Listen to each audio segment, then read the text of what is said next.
know the words. You've studied them, written them in your notebook, maybe even memorized entire lists of them.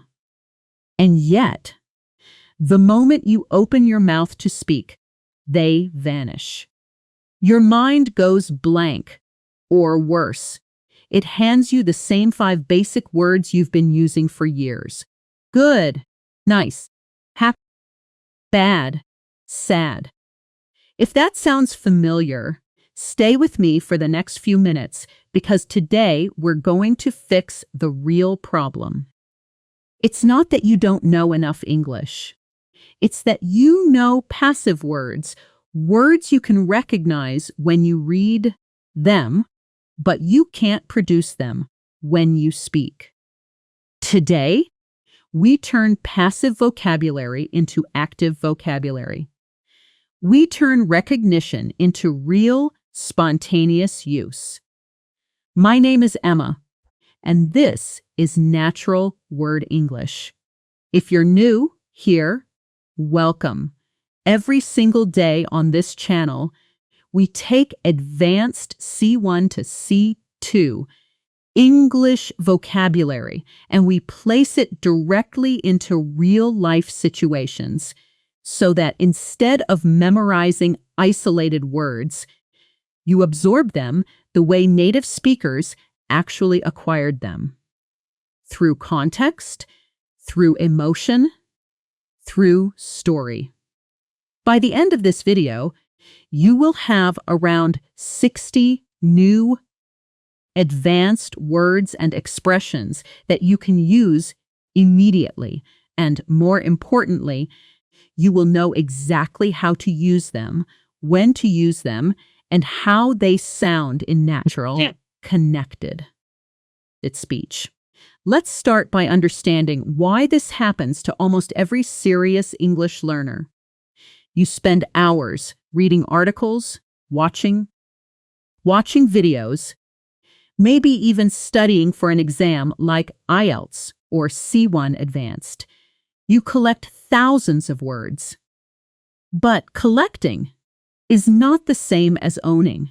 A word becomes yours, truly yours, only after your brain has used it inside a real emotional situation, not a flashcard. This is why a word like happy comes out instantly when you speak.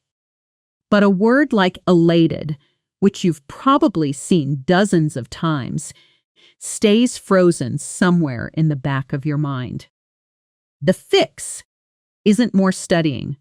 The fix is context, repetition inside situations, and speaking the word out loud before you actually need it in real life, so that when the real moment comes, your mouth already knows the shape of the word.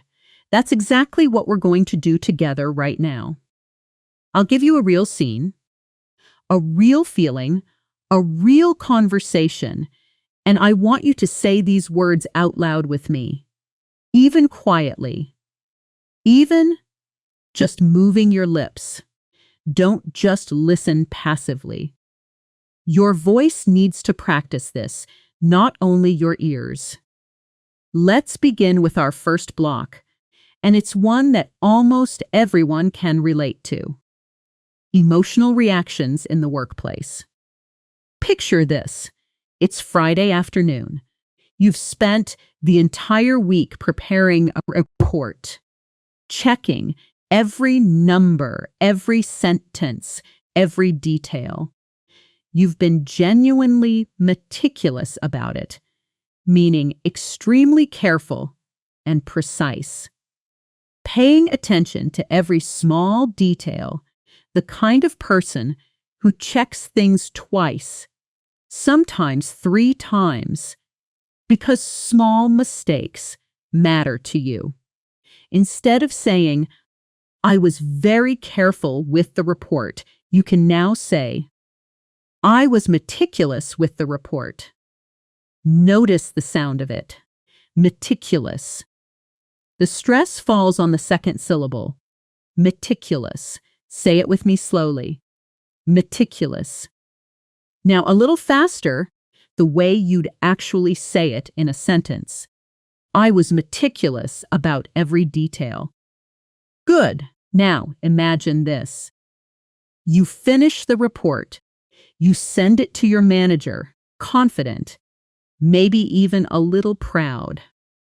And then, an hour later, your manager sends it back covered in comments, asking you to redo half of it. What do you feel? In basic English, you'd say, I feel bad, or I'm annoyed. But there's a much more precise, much more native-sounding word for this exact feeling. Exasperated.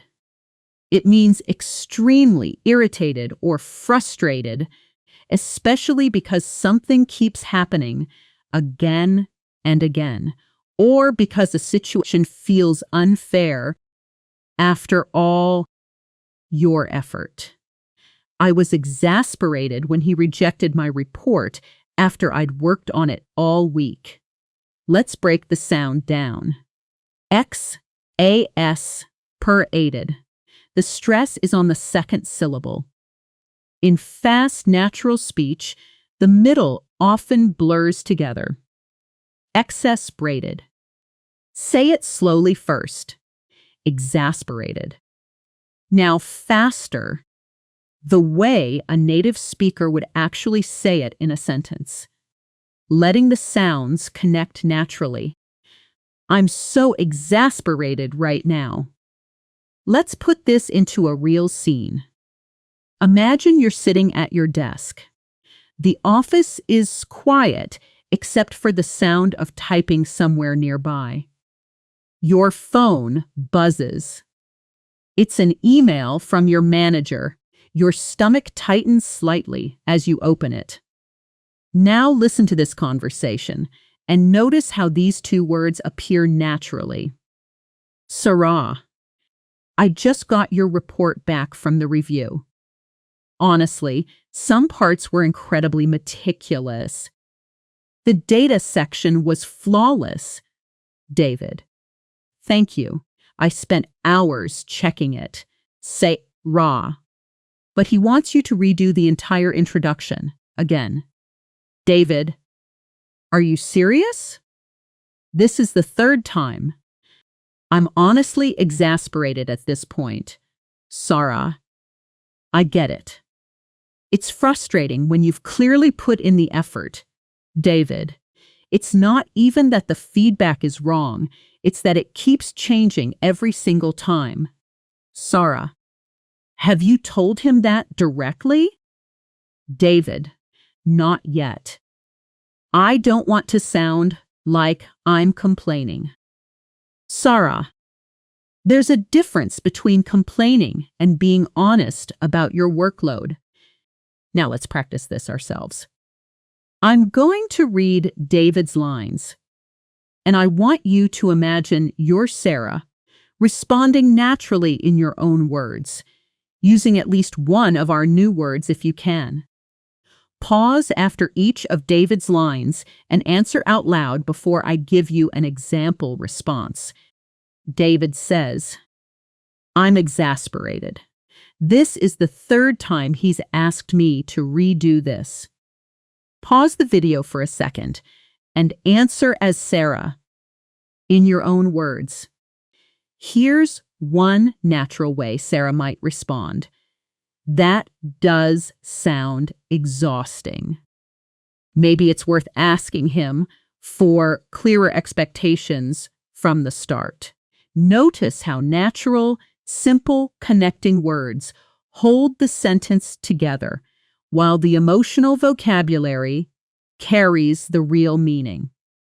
Let's add a third word to this same scene, because after a setback like this, people usually respond in one of two ways. Some people give up quickly. Others keep going despite the difficulty. If David keeps trying, despite being exasperated, we could describe him as resilient. Resilient means able to recover quickly from difficulties. staying strong and bouncing back after a setback instead of staying discouraged. Even after 3 rounds of revisions, David stayed resilient and kept improving the report. The pronunciation, resilient. The stress is clearly on the second syllable. Try it slowly. Resilient. Now in a full sentence, letting the words flow together naturally. She's incredibly resilient. She never lets setbacks stop her. Here's a short visualization before we continue.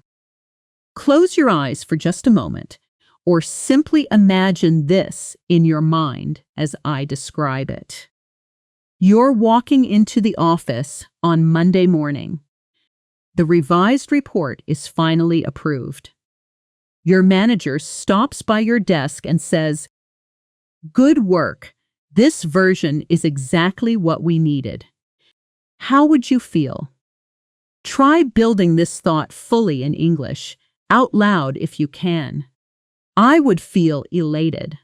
Elated means extremely happy and excited.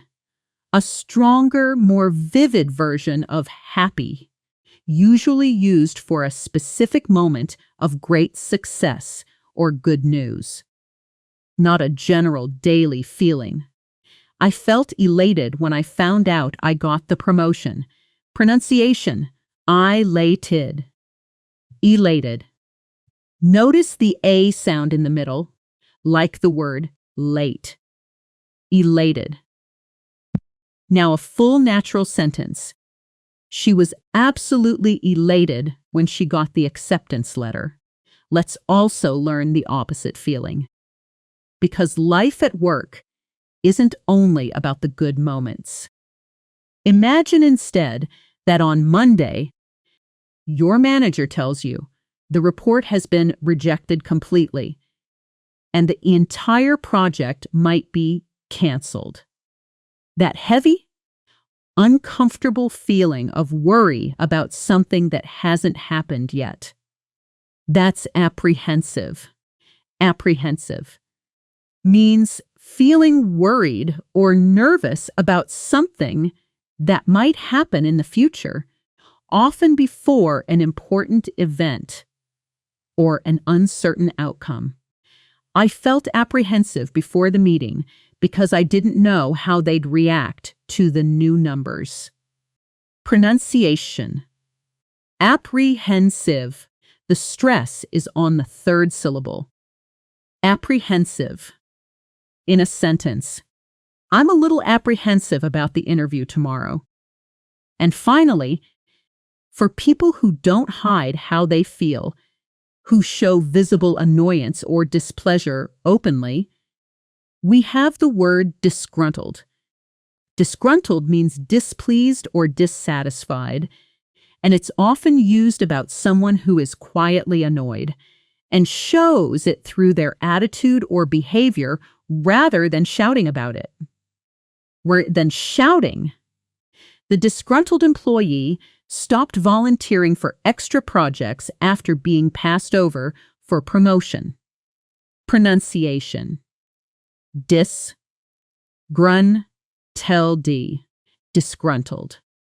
In a sentence. A few disgruntled customers left negative reviews after the delay. Let's pause here and celebrate your progress for a moment, because this is real active vocabulary now, not passive recognition. You've just learned and spoken 5 genuinely advanced words: meticulous, exasperated, resilient, elated, apprehensive, and disgruntled. That's excellent work, and we're only getting started. Before we move to our next block, let's do a very quick fluency check. I'll describe a short situation. And I want you to respond out loud with the correct word without pausing to translate, just reacting the way you would in a real conversation. Ready? Someone checks every detail of their work extremely carefully. What word describes them?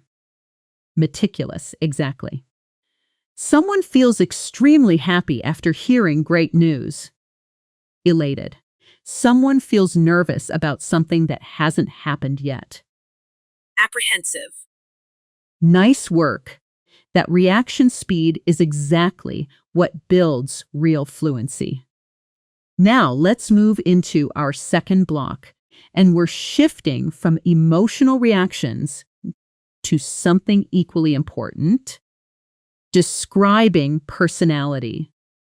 Because when you talk about people, whether it's a coworker, a friend, a character in a story, or even yourself, basic words like nice, friendly, or quiet quickly become repetitive and vague. Let's upgrade them. Imagine you're at a work conference. There's one person in the room who moves from group to group, laughing, introducing themselves to strangers, clearly enjoying every conversation. That person is gregarious. Gregarious means sociable, enjoying the company of others, and comfortable in social situations, especially with groups of people. He's incredibly gregarious. Within 10 minutes of arriving at the party, he already knew everyone's name. Pronunciation. Gregarious. The stress is on the second syllable. Gregarious. Full sentence. She's naturally gregarious, so networking events don't stress her out at all. Now imagine the opposite. In the same room, there's another person standing by the window, arms crossed, not making eye contact, giving short answers when someone approaches. This person seems distant and emotionally cool, even a little unfriendly, though not necessarily rude on purpose. That's aloof. Aloof means distant or not friendly or interested in socializing with others, keeping an emotional distance from people around them. I found her a bit aloof at first, but once I got to know her, she was actually very warm. Pronunciation. Loof. Aloof. Notice the O sound, like the word food. Aloof. In a sentence, he can seem aloof in meetings, but he's just concentrating. Let's build a scene here, because contrast makes vocabulary stick far better than lists. Imagine two coworkers, Anna and Marcus, meeting a new client for the first time. Anna, did you notice how gregarious the new client is? She was chatting with the receptionist like they were old friends. Marcus, really? I actually thought she seemed a little aloof during the meeting. Anna, with us? Maybe. I think she just warms up slowly with new people. Marcus, that's fair. Some people need time before they open up. Anna, true. I'd rather work with someone genuinely reserved than someone fake friendly, Marcus. Same here. At least you know where you stand with her. Now let's switch roles and you practice. I'll say Anna's first line again, and this time you respond as Marcus, in your own words, using either gregarious or aloof if you can. Pause the video and try it out loud now. Here's one pause response. I noticed that too. She seems really comfortable talking to anyone. Whatever you said, as long as you were reacting naturally in English without translating first, that's exactly the skill we're training. Exactly. Let's continue building this personality, vocabulary, set with someone who notices details other people miss, who understands situations quickly and clearly, almost seeing beneath the surface. That person is astute. Astute means having a sharp, accurate understanding of situations, quick to notice things, and making smart, well-informed decisions because of it. She made an astute observation about the market that completely changed our strategy. Pronunciation. Astute. Astute. In a sentence, he's an astute investor. He saw the risk before anyone else did. Now, someone who doesn't show off, who has real skills or achievements, but never brags about them. Staying modest despite their success. That's unassuming. Unassuming means modest, not proud or showy. Even when a person has real talent or achievement. Despite winning the award, she remained completely unassuming about it. Pronunciation. Unassuming. Unassuming. Sentence. He's surprisingly unassuming for someone with his level of experience. Let's add someone who focuses only on what actually works in real life, avoiding unnecessary theory or idealism, making decisions based on practical results rather than principle. That's pragmatic. Pragmatic means dealing with things in a practical, realistic way, based on what actually works, rather than on theories or ideals. Instead of debating the perfect plan for hours, she took a pragmatic approach and just started testing solutions. Pronunciation. Pragmatic. Pragmatic. Sentence. We need a pragmatic solution, not a perfect one. We're out of time. Now let's look at someone with a more negative outlook. Someone who doubts other people's honesty or good intentions, who tends to believe people act mainly out of self-interest. That's cynical. Cynicals means distrustful of human sincerity. Believing people are usually motivated by selfishness rather than good intentions. After being lied to so many times at his last job, he became fairly cynical about corporate promises. Pronunciation. Cynical. Sentence. Try not to sound too cynical in the interview, even if you've had bad experiences. And finally, for this block, someone who says exactly what they think, directly and honestly, even when the truth might be uncomfortable to hear. That's forthright.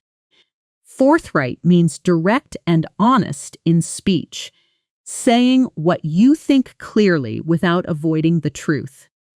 I appreciate how forthright she is. You always know exactly where you stand with her. Pronunciation.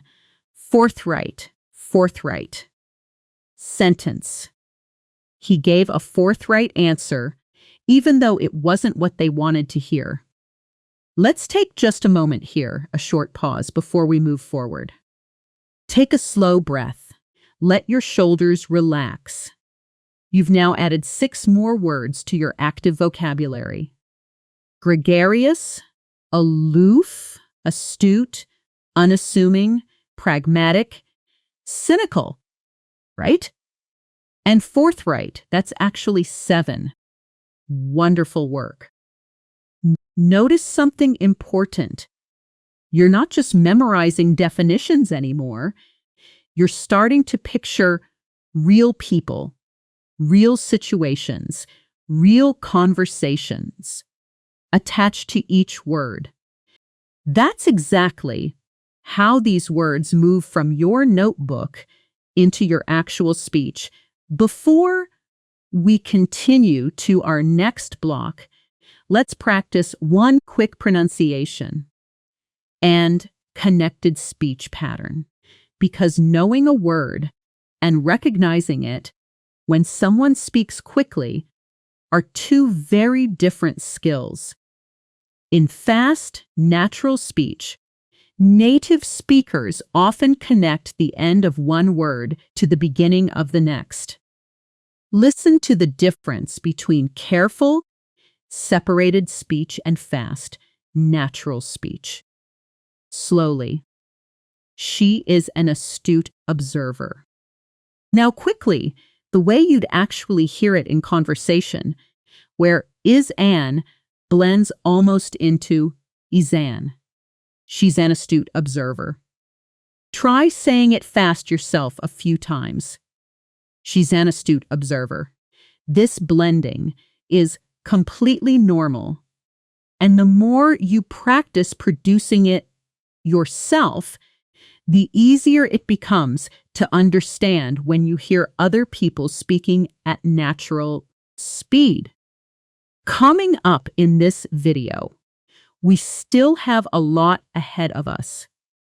We're going to explore vocabulary for honest and difficult conversations, words for describing how people handle setbacks and pressure, expressions for reacting with real emotional depth to good and bad news, and toward the end, a full listening and shadowing section where we slow down, then speed up, so your ear and your mouth both adjust to real native rhythm. We'll also do a sensory self-talk exercise describing your surroundings using today's new vocabulary, something you can genuinely repeat on your own after this video ends, and a fast fluency round at the very end to lock everything in. So stay with me. Keep saying these words out loud. Don't just read them silently, and let's keep building your real, spoken, active English vocabulary together. Let's move directly into our third block, and this one is about honest and difficult conversations, because knowing how to describe communication style precisely is one of the fastest ways to sound genuinely advanced in English. Imagine your friend asks for your honest opinion about a business idea you actually think is weak. You don't want to be cruel, but you also don't want to lie. If you tell the truth clearly and openly, without hiding your real thoughts, you're being candid. Candid means honest and straightforward, saying what you truly think without pretending or softening the truth. Unnecessarily. Unnecessarily. Can I be candid with you? I don't think this idea is ready yet. Pronunciation. Candid. Candid. Notice the short A sound, like in can. Candid. In a sentence. I appreciate your candid feedback, even though it was hard to hear. But being honest doesn't mean being harsh. There's a skill in delivering difficult truths in a way that doesn't hurt people unnecessarily, choosing your words carefully to avoid causing offense. That's being tactful. Tactful means skillful and careful when dealing with sensitive situations, saying difficult things in a way that avoids upsetting people. She was very tactful. When she pointed out the mistake, she didn't embarrass him in front of the team. Pronunciation. T, fool. Tactful. Sentence. He found a tactful way to decline the invitation without hurting her feelings. Now let's picture the opposite kind of communicator. Someone who speaks bluntly, sometimes rudely, without softening their words at all, often coming across as impolite, even if that's not their intention. That's brusque. Brusque means short, abrupt, and unfriendly in speech or manner, often unintentionally rude. The doctor's brusque manner made the patients feel like they couldn't ask questions. Pronunciation. Brusque. Brusque. It rhymes with dusk. Brusque. Sentence. His email sounded brusque, but I don't think he meant to be rude. Let's build a full scene here, because this contrast between candid, tactful, and brusque is genuinely useful in real workplace English. Imagine a small meeting room. 3 colleagues, Rachel, Tom, and Priya, reviewing a proposal that clearly has serious problems. Rachel, I have to be candid with both of you. I don't think this proposal is going to convince the client. Tom, that's a bit harsh, isn't it? We spent 2 weeks on this. Rachel, I'm not trying to be unkind. I just think it's better to say it now than after we present it. Priya, I actually agree with Rachel, but maybe we could find a more tactful way to bring it up with the client directly. Tom, fair enough. I just don't want us to come across as brusque when we tell them we're changing direction. Priya, we won't. We'll explain our reasoning clearly and respectfully. Rachel, exactly. Honest doesn't have to mean harsh. Now let's practice switching roles. I'll read Rachel's first line again, and this time you respond as Tom in your own words before I give you an example. Pause now and answer out loud. Here's one natural response. I hear you, but let's talk about specific changes instead of just saying it's not working. Notice how the response doesn't need to be complicated. It just needs to sound natural and connected. Let's add 2 more words to this cluster.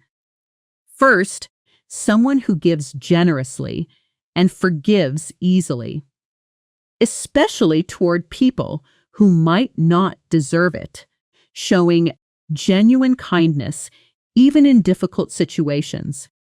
That's magnanimous. Magnanimous means generous and forgiving, especially toward a rival or someone in a weaker position, showing largeness of spirit. Even after winning the case, she was magnanimous enough to help her opponent's company recover. Pronunciation. Mag-nan-I-moose. Magnanimous. Sentence. It was a magnanimous gesture to publicly credit his rival's contribution. Now the opposite, someone who wants to hurt or punish another person, often because of anger or a desire for revenge, holding on to resentment. That's vindictive. Vindictive means having a strong desire for revenge, acting out of a wish to harm someone who has hurt you. After the breakup, he became surprisingly vindictive, trying to damage her reputation at work. Pronunciation. Vindictive. Vindictive. Sentence. There's no need to be vindictive. Just move on and focus on yourself. And finally, someone who does good things for others without expecting anything back, genuinely caring about people's well-being more than their own benefit. That's altruistic. Altruistic means unselfishly concerned with the well-being of others, doing good without expecting personal reward. Her decision to volunteer abroad every summer is genuinely altruistic. She never mentions it unless someone asks. Pronunciation: altruistic. Altruistic. Sentence: it was a purely altruistic decision. There was nothing in it for him.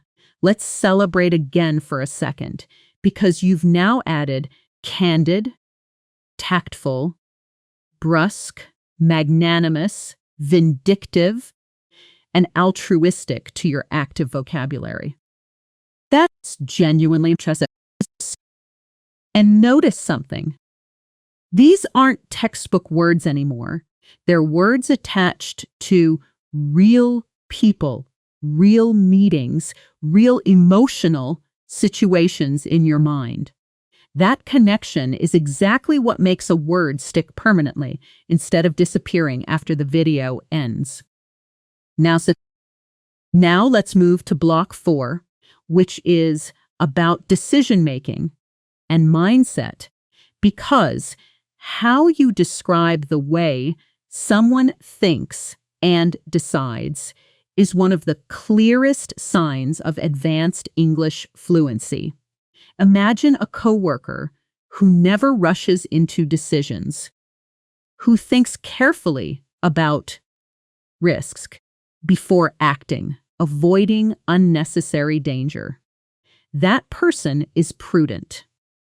Prudent means acting with careful thought about the future, especially regarding risk and money, showing good judgment. It would be prudent to save part of the bonus rather than spend it all immediately. Pronunciation: prudent. Prudent. Sentence: she made the prudent choice and backed up all her files before the update. Now the opposite, someone who acts suddenly, without thinking carefully first, often driven by emotion in the moment rather than planning. That's implanning. That's impulsive. Impulsive means acting suddenly without careful thought, driven by feeling or desire rather than logic. He impulsively quit his job the same day his manager criticized him. Pronunciation: impulsive. Impulsive. Sentence: buying a car that quickly was a pretty impulsive decision. Let's picture someone with excellent judgment, someone who notices small but important differences between options and chooses wisely as a result. That's discerning. Discerning means having good judgment, especially the ability to notice fine distinctions and details that others might miss. A discerning shopper will always compare the ingredients before buying. Pronunciation: discerning. Discerning. Sentence: he has a discerning eye for quality. He can spot a cheap imitation instantly. Now, someone who takes their responsibilities extremely seriously, working and thoroughly, always making sure things are done properly and on time. That's conscientious. Conscientious means careful to do things correctly, guided by a strong sense of duty and responsibility. She's incredibly conscientious. She double-checks every email before sending it. Pronunciation: shoes. Conscientious. Sentence: he's one of the most conscientious employees on the team. Let's contrast that with someone who has become too comfortable, no longer trying hard, because they assume everything is already fine, which can eventually lead to mistakes. That's complacent. Complacent means Feeling so satisfied with a situation that you stop trying to improve, often leading to careless mistakes. After years of success, the company became complacent and missed the shift in the market. Pronunciation: complacent, complacent. Sentence: don't get complacent just because sales are good this quarter. Now, someone who stays firmly loyal to a belief or a person, even when it becomes difficult or unpopular to do so. That's staunch. Staunch means firmly loyal and committed, especially in supporting a person, cause, or belief without wavering. She remained a staunch supporter of the project, even when the board wanted to cancel it. Pronunciation: staunch, staunch. Sentence: he's a staunch believer in giving second chances. And finally, someone who has made a firm decision and won't be easily persuaded to change their mind, showing strong determination. That's resolute. Resolute means showing strong determination and firmness, especially when facing difficulty or opposition. Despite the criticism, she remained resolute in her decision to launch the product early. Pronunciation: resolute, resolute. Sentence: he gave a resolute answer. There was no changing his mind. Let's build a scene using several of these words together, since real conversations rarely use just one advanced word at a time. Imagine a small team discussing whether to launch a product early or wait. James: I still think we should wait another month. Rushing this feels impulsive. Nadia: I disagree. We've tested everything carefully. This isn't impulsive. It's a calculated decision. James: maybe, but I'd rather be prudent than sorry. Nadia: I understand the caution, but at some point, being too careful becomes complacent. Competitors are moving faster than us. James: fair point. I don't want us falling behind. Nadia: exactly. I'm resolute about this launch date, but I do respect that you're being conscientious about the risks. James: all right, let's move forward. But let's stay discerning about the feedback once it's live. Nadia: agreed. Staying alert doesn't mean staying scared. This time, let's do a longer role-play switch. I'll read Nadia's first response again, and I want you to respond as James, continuing the disagreement naturally, using at least one of today's words if you can. Take a moment, pause, and answer out loud before continuing. Here's one possible way James might respond. I hear you, but I still think a prudent approach protects us if something goes wrong. Whatever you said, as long as it connected naturally to the conversation. That's real progress. Let's slow down for a short phonetics and connected speech section here, because this is exactly the kind of listening skill that separates intermediate learners from advanced ones. Native speakers rarely pronounce every word with equal weight. Instead, they stress the important content words and quickly reduce the small grammar words around them. Listen to this sentence slowly, word by word. What do you think about it? Now listen to how it actually sounds in fast, natural speech. What do you think about it? The what do you often collapses into something closer to wa, daya, and about it connects into about it. Try saying it yourself, slowly first. What do you think about it? Now try saying it quickly, letting the sounds blend naturally. Wadaya, think about it. This isn't lazy speech. It's simply how connected, natural English works, and training your mouth to produce it helps your ear recognize it instantly when you hear other people speak. Let's also quickly practice rising and falling intonation because this affects meaning more than most learners realize. When you ask a genuine yes or no question, your voice usually rises at the end. Are you resolute about this? With the pitch climbing on the last word. But when you make a firm, confident statement, your voice typically falls at the end. Iged, I'm resolute about this.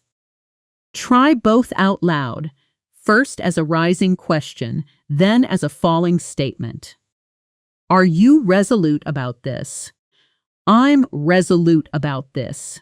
Notice how the same words can sound completely different in meaning and confidence depending on that final pitch movement.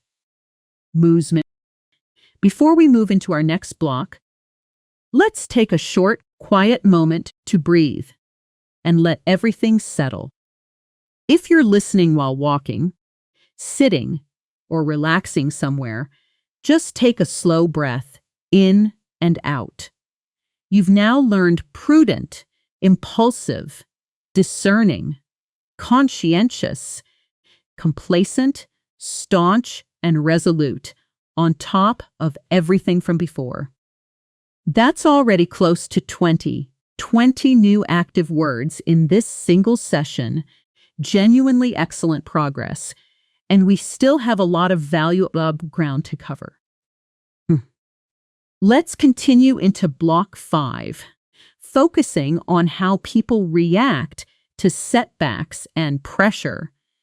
Because this vocabulary is incredibly common in real conversations about work, relationships, and personal challenges. Imagine someone just found out a project they'd worked on for months was canceled completely. Their motivation drops. They feel discouraged, almost like giving up on trying at all. That feeling is disheartened. Disheartened means having lost confidence or enthusiasm, feeling discouraged, especially after disappointment or failure. She felt disheartened after her proposal was rejected for the third time. Pronunciation. Disheartened. Disheartened. Sentence. Don't get too disheartened. This happens to everyone starting out. Now, imagine facing an enormous, intimidating task, something that feels almost impossible to even begin because of its size or difficulty. That feeling is daunted. Daunted means feeling intimidated or discouraged by the size or difficulty of a task, feeling a bit frightened to start. I felt daunted by the amount of work, but I broke it into smaller steps. Pronunciation.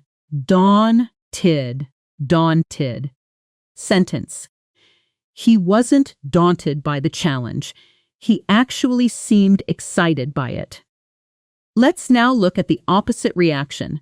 When a setback or a piece of feedback actually gives someone new energy and motivation to push forward stronger than before. That's galvanized.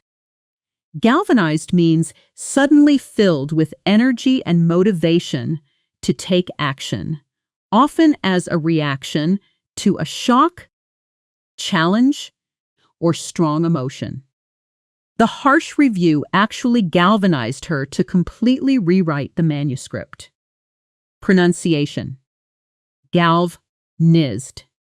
Galvanized. Sentence. The team was galvanized after the coach's speech at halftime. Now, imagine someone who used to believe strongly in a person, company, or idea, but after being let down repeatedly, they no longer trust or believe in it the way they used to. That's disillusioned.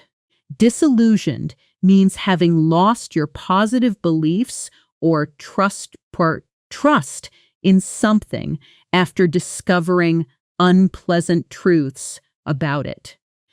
After years at the company, he became disillusioned with corporate promises of promotion. Pronunciation. Disillusioned. Disillusioned. Sentence. Many young voters feel disillusioned with politics these days. Let's balance that with a genuinely positive reaction when something, maybe good news, exercise, or an inspiring conversation, fills someone with fresh energy and enthusiasm. That's invigorated.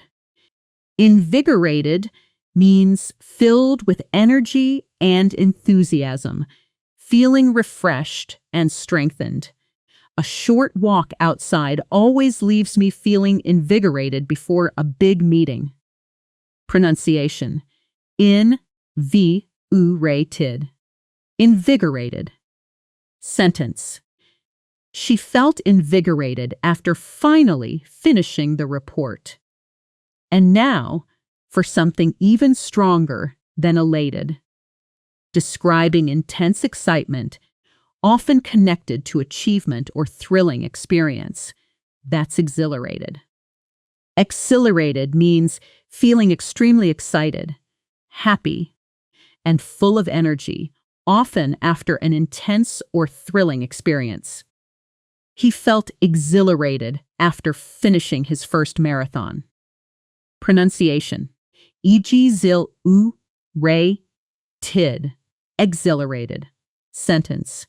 Standing on stage for the first time was absolutely exhilarating. And finally, describing an emotional release, a moment where expressing difficult feelings, sometimes through crying, talking, or creative work, leaves someone feeling emotionally lighter and relieved. That's cathartic. Cathartic means providing psychological relief through the release of strong or repressed emotions. Writing about the breakup in her journal was genuinely cathartic for her. Pronunciation. Cathartic. Cathartic. Sentence. That conversation felt cathartic. I've been holding that in for weeks. Let's put several of these into a short visualization and scene together. Picture this. You've just been told that a major client is canceling their contract, a project you'd poured months into. Your first reaction is disappointment, maybe even disheartened, disillusioned about whether hard work even matters here. But your manager calls a quick team meeting. John Alliger, I know this news is disheartening. I felt that too when I first heard it. Really, honestly, I feel a bit disillusioned. We did everything right, Alliger. I understand that completely. But I want this setback to galvanize us, not defeat us. Let's use it. How do you mean? Manager, let's take everything we learned from this client and pitch it to 3 new ones this month. Well, that actually sounds invigorating. Having a clear plan helps a manager. Exactly. By the end of this, I want us feeling exhilarated about what we rebuilt, not stuck on what we lost. Now let's practice this ourselves. I'll read the manager's first line again, and you respond as the employee, expressing your honest reaction using one of today's words. Pause and answer out loud now. Here's a possible response.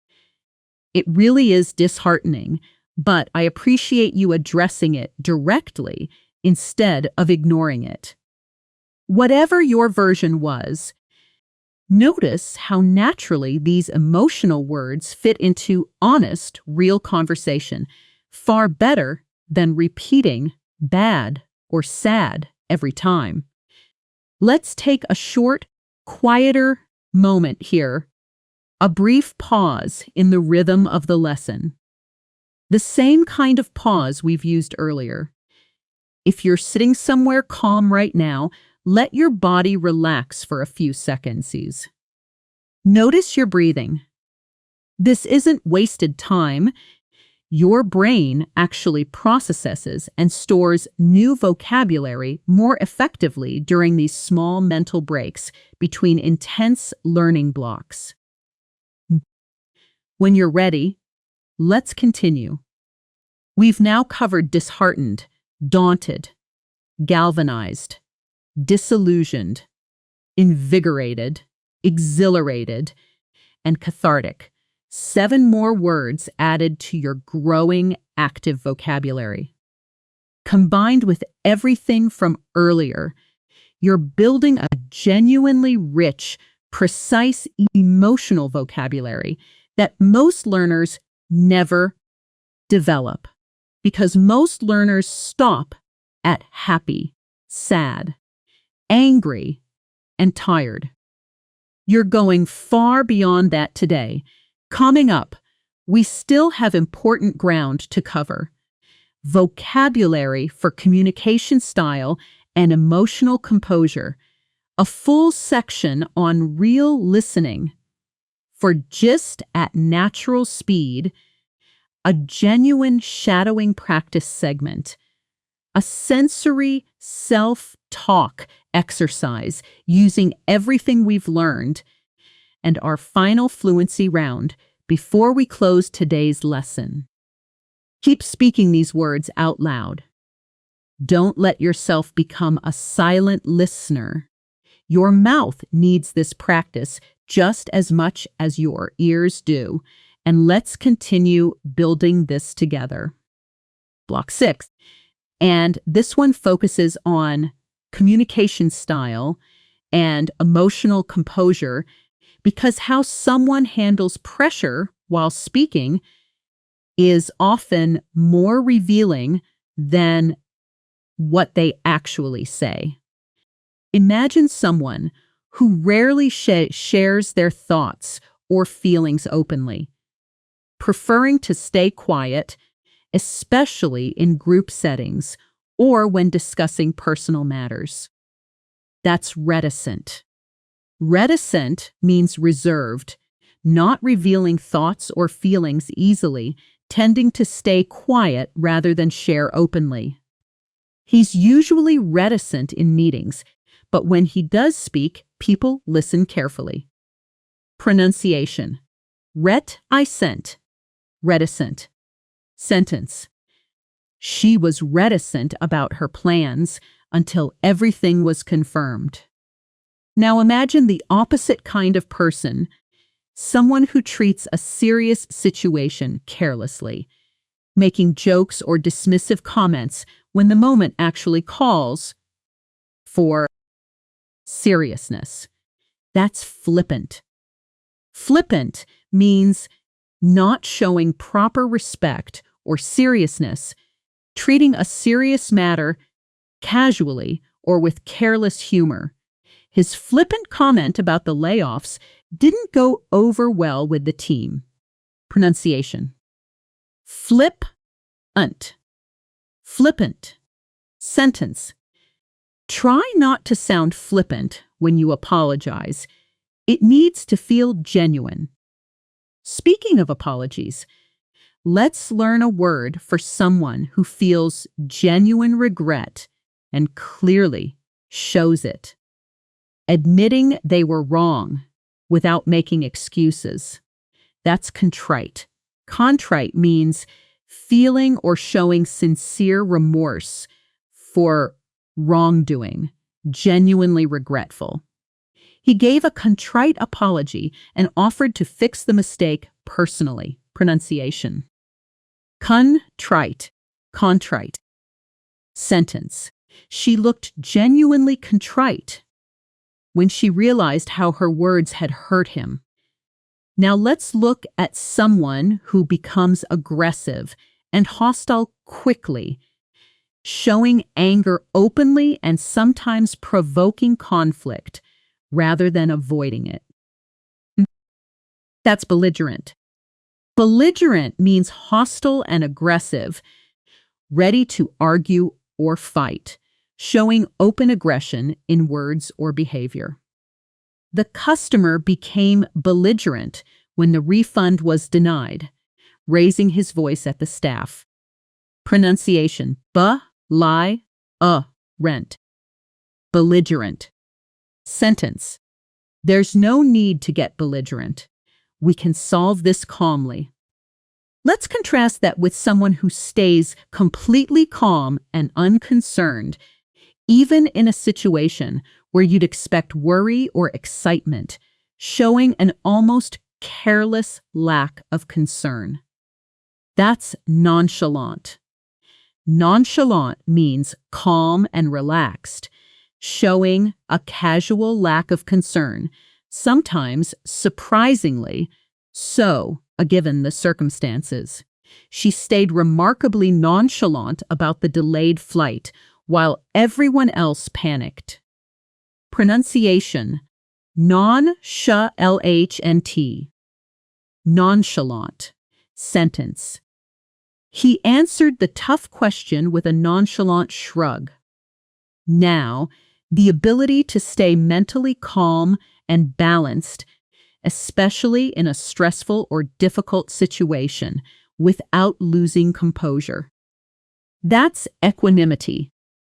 And this one is a noun rather than an adjective. Equanimity means mental calmness and composure, especially in a difficult situation, staying emotionally steady under pressure. She handled the crisis with remarkable equanimity, never once raising her voice. Pronunciation: equanimity. Equanimity. Sentence: he responded to the criticism with surprising equanimity. And finally, someone who appears calm, confident, and graceful, especially under pressure, controlling their emotions and presenting themselves well. That's poised. Poised means graceful and self-controlled in manner, especially when handling a difficult or high-pressure situation. She remained poised throughout the entire interview, even when they asked unexpected questions. Pronunciation: P-O-Y-Y-D. Poised. Sentence: he stayed poised under pressure while everyone else panicked. Let's build a scene combining several of these words. Picture a tense press conference. A company spokesperson is being questioned about a product recall. Reporter: some customers are saying your response has been flippant. Do you have anything to say to them? Spokesperson: I understand that concern, and I want to be genuinely contrite here. We made mistakes, and we're taking full responsibility. Reporter: a few employees online have described management as belligerent when addressing complaints. Spokespersons: So, I can't speak to individual comments, but I can promise you that, as a company, we're approaching this with calm and equanimity, not defensiveness. Reporter: you seem remarkably poised considering the situation. Spokesperson. We've prepared for tough questions, and honestly, staying nonchalant wouldn't reflect how seriously we're taking this. Reporter. One more question. Some critics say the CEO has been too reticent, avoiding public comment entirely. Spokesperson. He'll be releasing a full statement tomorrow morning. Now, let's practice. I'll read the reporter's first line again. And this time, you respond as the spokesperson in your own words, using at least one word from today's lesson. Pause and answer out loud now. Here's an example response. But I promise you, our team takes this extremely seriously. Whatever version you created, notice how these words allow you to sound measured and professional, exactly the tone needed in high pressure. Real communication. Let's move into block 7 now, focusing on vocabulary for describing situations and atmospheres vividly, because being able to paint a scene with words is one of the clearest markers of advanced fluency. Imagine walking into a room right after two people had an argument. Nobody is speaking, but you can feel the tension in the air immediately, almost like you could touch it. That intense, clearly noticeable feeling is palpable.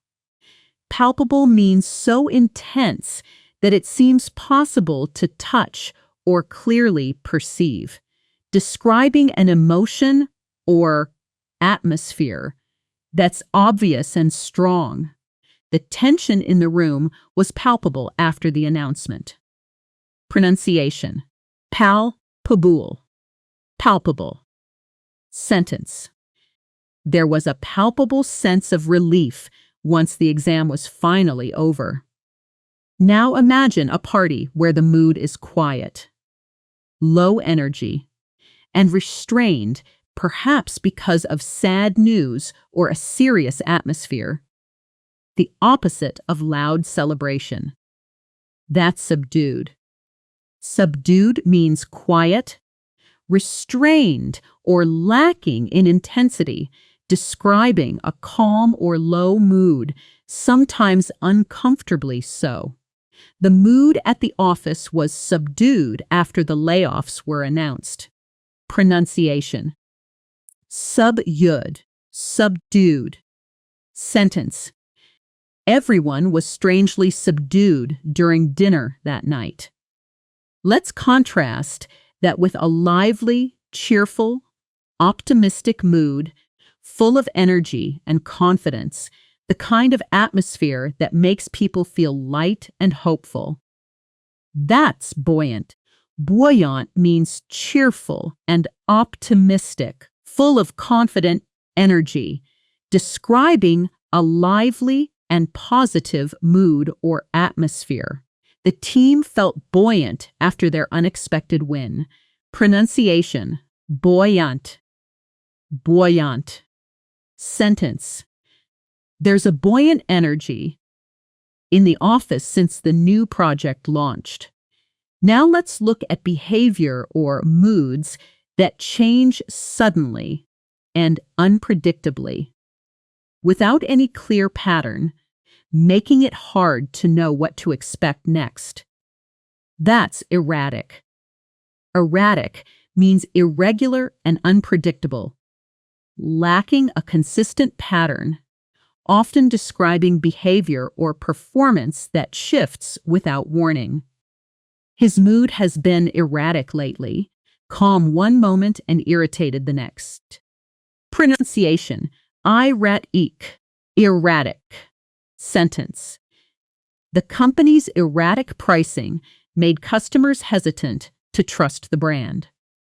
Similarly, someone whose opinions, loyalty, or feelings change quickly and often making them difficult to rely on or predict. That's fickle. Fickle means changing frequently, especially regarding loyalty, interest, or affection, not consistent or dependable. Public opinion can be incredibly fickle, popular one week, forgotten the next. Pronunciation. Fickle. Fickle. Sentence. He's too fickle to commit to any single plan for long. Now, the opposite of flexible. Someone who refuses to change their mind or behavior, even when it would clearly be reasonable to do so. That's obstinate. Obstinate means stubbornly refusing to change an opinion or course of action, despite good reasons to do so. She remained obstinate about the deadline, even after everyone explained it was unrealistic. Pronunciation. Obstinate. Obstinate. Sentence. He's too obstinate to admit when he's wrong. And finally, the feeling of anger and offense caused by something that seems unfair or unjust. A righteous kind of frustration rather than simple annoyance. That's indignant. Indignant means feeling or showing anger because of something considered unfair or unjust. She was indignant when she discovered she'd been paid less than her colleague for the same work. Pronunciation. Indignant. Indignant. Sentence. He responded with an indignant email demanding an explanation. Let's do a short visualization here before continuing. Imagine you're walking into an office building the morning after a company announced unexpected budget cuts. As you step out of the elevator, you can feel it immediately. The atmosphere is heavy, palpable, quiet conversations, subdued expressions everywhere. Now, build this scene into a short internal monologue in English. Try it yourself first, then listen to mine. As soon as I walked in, the tension was palpable. Everyone seemed unusually subdued. Nobody was joking around like they normally do. I could tell people were feeling indignant about how suddenly the decision was made without any warning. Notice how these words work together naturally to build one vivid, coherent scene, rather than sitting isolated in a list. Now let's move into Block 8. Our final vocabulary block for today focused on formal, professional register, the kind of precise words that instantly elevate how educated and articulate you sound in serious or academic contexts. Imagine an accountant who follows every rule and regulation with extreme precision, never cutting corners, even when nobody would notice. That level of moral and professional carefulness is scrupulous. Scrupulous means extremely careful and thorough, paying close attention to detail, especially regarding what is morally right. She was scrupulous about following every safety regulation, even the ones nobody enforced. Pronunciation. Scrupulous. Scrupulous. Sentence. He kept scrupulous records of every transaction. Now let's describe someone who works hard, consistently, with steady effort and persistence, rather than working in short, intense bursts. That's diligent. Diligent.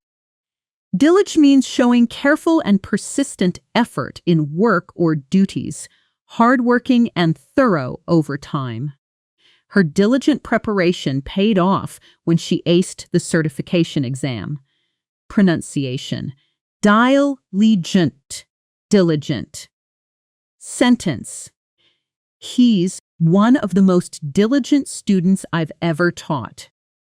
Let's move to someone willing to take bold risks, sometimes shocking or surprising others with their confidence and willingness to try something unconventional.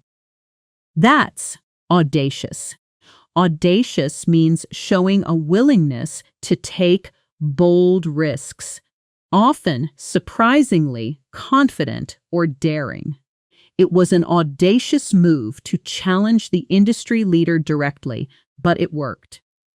Pronunciation: audacious. Audacious. Sentence: her audacious business plan impressed even the most skeptical investors. Now, someone who notices things quickly and accurately, understanding people and situations with unusual insight and sensitivity. That's perceptive. Perceptive means having quick and accurate insight and understanding, noticing things others might miss. He made a perceptive comment about the client's hesitation before anyone else picked up on it. Pronunciation: perceptive. Perceptive. Sentence: that's a really perceptive question. Let me think about it properly. Let's add a word for communication that leaves absolutely no doubt or ambiguity, completely clear and definite in meaning. That's unequivocal. Unequivocal means leaving no doubt, completely clear and certain in meaning, expressed without ambiguity. The board gave an unequivocal answer. The merger would not move forward. Pronunciation: cool. Unequivocal. Sentence: her support for the plan was unequivocal from the very beginning. Now, let's describe someone unimpressed or completely unconcerned by something. Most people would find exciting or shocking, showing indifference through excessive familiarity. That's blasé. Blasé means unconcerned, indifferent, or unimpressed, especially because of overfamiliarity with something impressive. After years in the industry, he was completely blasé about celebrity clients walking through the door. Pronunciation: blasé. Blasé. Sentence: she seemed strangely blasé about winning the award. And finally, someone who has become tired and unenthusiastic, especially after too much repeated exposure to something exciting, losing their original interest or excitement. That's jaded. Jaded means tired, bored, or lacking enthusiasm, especially after too much of a repeated experience. After 10 years in the industry, she admitted feeling a little jaded about new product launches. Pronunciation: jaded. Jaded. Sentence: don't let this one bad experience make you jaded about the whole process. Let's put this final set into a workplace scene together. Director: I need an unequivocal answer from the team by tomorrow. Are we moving forward with the launch or not? Manager: I'll be honest. Some of the junior staff seem a little jaded about another delay. Director: I understand, but I need scrupulous attention to every detail before we commit. Dollinger: Understood. Marcus has been incredibly diligent with the testing phase. Director. Good. And that new hire, the one with the audacious redesign proposal? Manager. She's genuinely perceptive. She caught 3 issues nobody else noticed. Director. Perfect. Let's not stay blasé about small details just because we're under pressure. Let's practice this one more time. I'll read the director's first line again, and you respond as the manager, in your own words, using one of today's final words, if you can. Pause and answer out loud now. Here's a possible response. I can give you a clear answer by end of day. The team just needs final approval on the budget. Excellent. Whatever version you gave, you just practiced responding under professional pressure using precise, advanced vocabulary. Exactly the skill that separates confident, fluent speakers from hesitant ones. Let's take a proper pause here. A longer, quieter moment before we move into our listening and shadowing section. Relax your shoulders. Let your breathing slow down naturally. You've now covered an enormous amount of genuinely advanced vocabulary today. Reticent, flippant, contrite, belligerent, nonchalant, equanimity, poised, palpable, subdued, buoyant, erratic, fickle, obstinate, indignant, scrupulous, diligent, audacious, perceptive, unequivocal, blasé, and jaded, on top of everything from earlier blocks. That's genuinely remarkable progress for one session, and I want you to actually feel proud of that, not just acknowledge it quickly and move on. Now, let's shift gears completely and work on something equally important.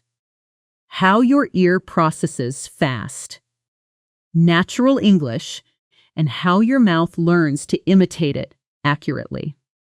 This next section is about shadowing, a technique where you listen to a phrase and repeat it immediately afterward, almost like an echo, matching not just the words, but the rhythm, the stress, and the connected sounds.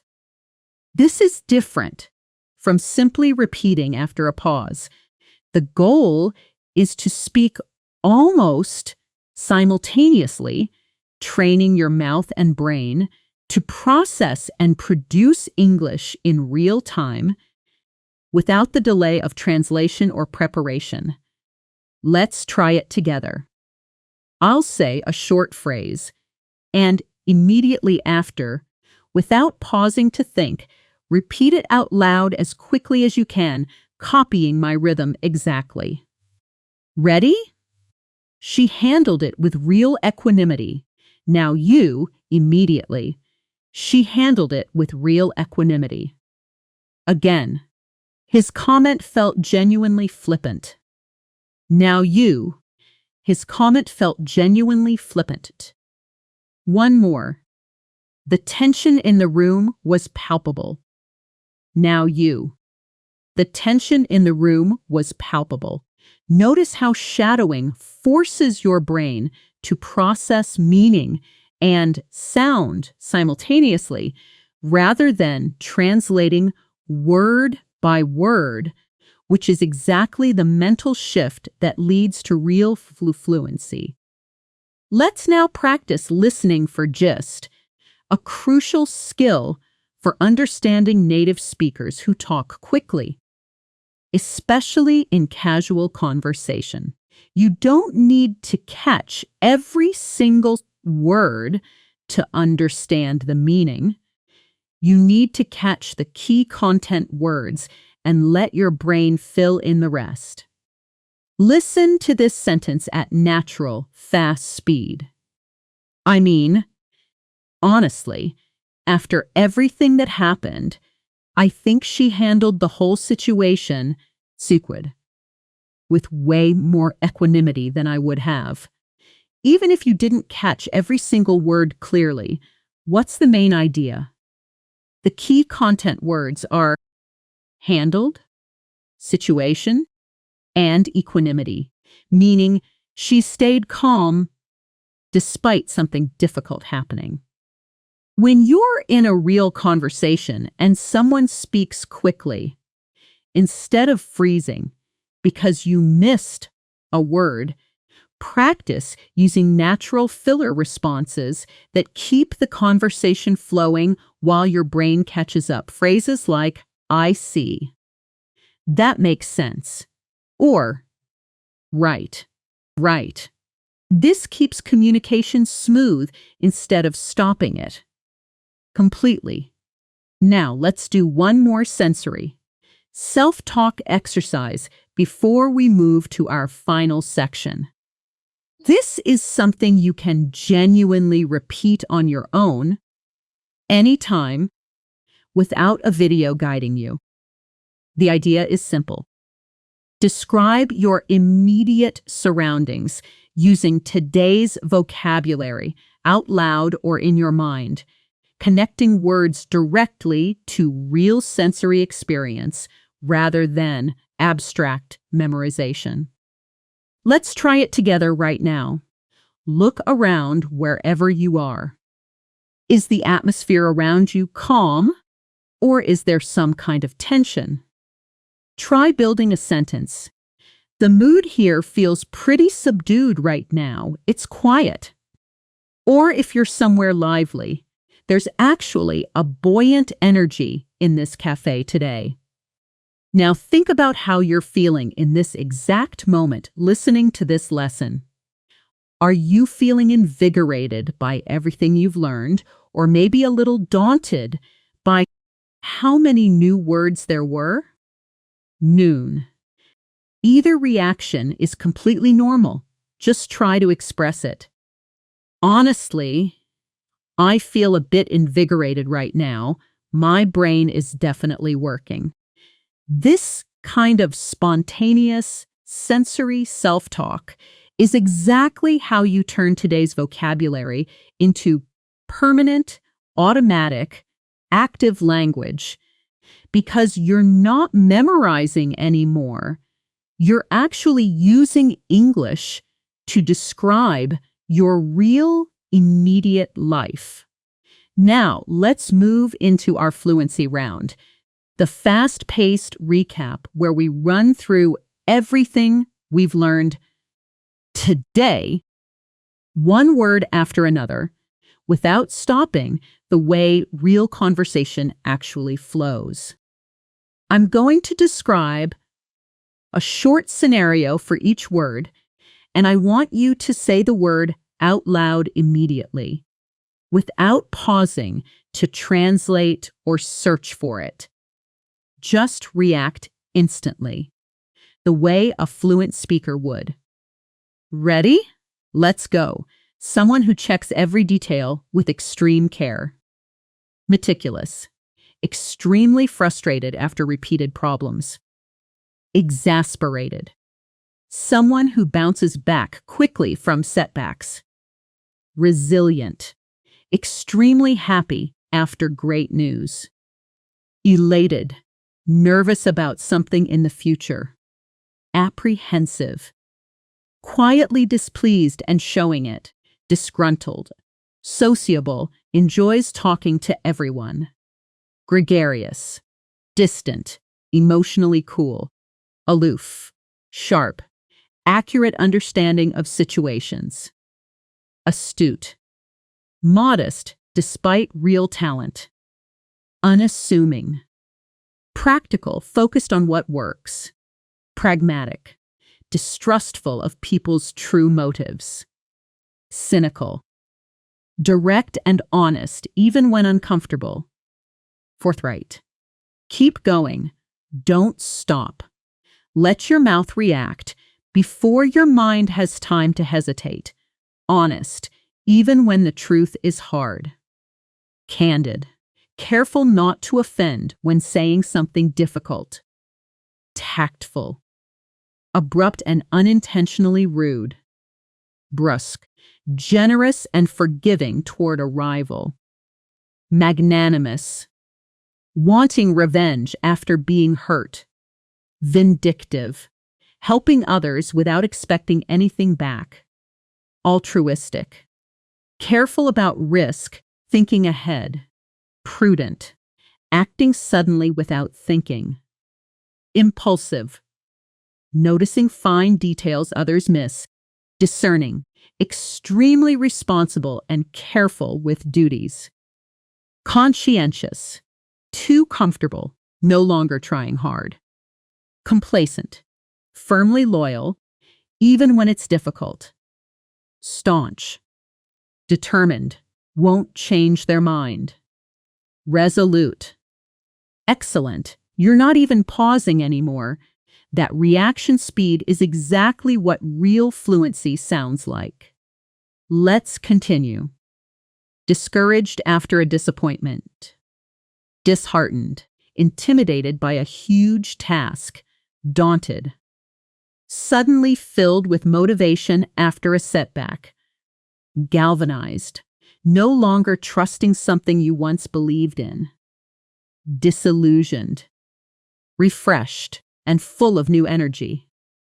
Invigorated, extremely excited after an intense experience. Exhilarated, emotionally releasing pent-up feelings.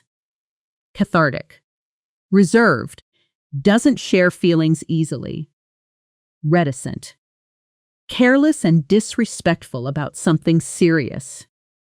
Flippant, genuinely sorry, showing real regret.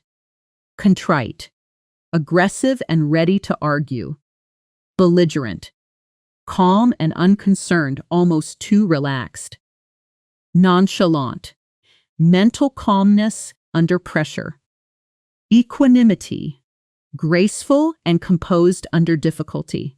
Poised, keep going, you're doing genuinely great. So intense you can almost feel it in the air. Palpable, quiet, low energy mood. Subdued, cheerful, confident, and lively. Buoyant, unpredictable, changing without warning. Erratic, changes loyalty or opinion often. Fickle, stubbornly refuses to change their mind. Obstinate, angry because something feels unfair. Indignant, extremely careful about doing what's morally right. Scrupulous, hardworking, consistent effort over time. Diligent, bold, willing to take surprising risks. Audacious, quick, accurate insight into people or situations. Perceptive, completely clear, no ambiguity at all. Unequivocal, unimpressed due to over-familiarity. Blasé, tired and unenthusiastic from repetition. Jaded, take a breath and really notice what just happened. You reacted to over 50 advanced words. Out loud, with almost no hesitation. That is not passive vocabulary anymore. That is active, spoken, usable English, the exact skill that separates learners who merely recognize words from speakers who actually own them. Before we finish today, I want to give you something specific to actually do, not just a general practice more kind of advice. Pick any 3 words from today's lesson. Ones that genuinely felt useful or interesting to you personally, and write 1 sentence for each, describing something real and true about your own life right now. Then, in the comments below this video, Write those 3 sentences using your 3 chosen words. Not a translation, not a definition, just 3 honest sentences about your actual life today. This single action does more for your fluency than passively rewatching this video 10 times. Pause, because it forces your brain to retrieve and produce these words independently, which is exactly the skill we've been training this entire session. I also want to remind you of something important before you go. You didn't fail to learn these words before today because you're not capable or because your memory isn't good enough. You simply hadn't practiced using them out loud inside real emotional situations the way we did together today. That's the actual difference between a word sitting quietly in a notebook and a word that comes out naturally when you need it in real conversation. Keep doing this a little bit every single day, choosing new vocabulary, attaching it to real scenes and real feelings. Fifing se, saying it out loud, shadowing native rhythm, and describing your own surroundings and emotions using these new words. Do that consistently, and within a few months, you'll notice something remarkable. These advanced words will simply appear in your speech, naturally, without effort, without translation, without hesitation. Thank you so much for staying with me through this entire lesson today, for speaking out loud with me, for pushing through even when some of these words felt unfamiliar at first. That effort is exactly what builds real, lasting fluency. If this lesson helped you, please subscribe to Natural Word English and turn on notifications, because every single day we bring you new advanced C1 to C2 vocabulary rooted in real, natural context, exactly like today. Keep practicing, keep speaking out loud, and I'll see you in the next lesson.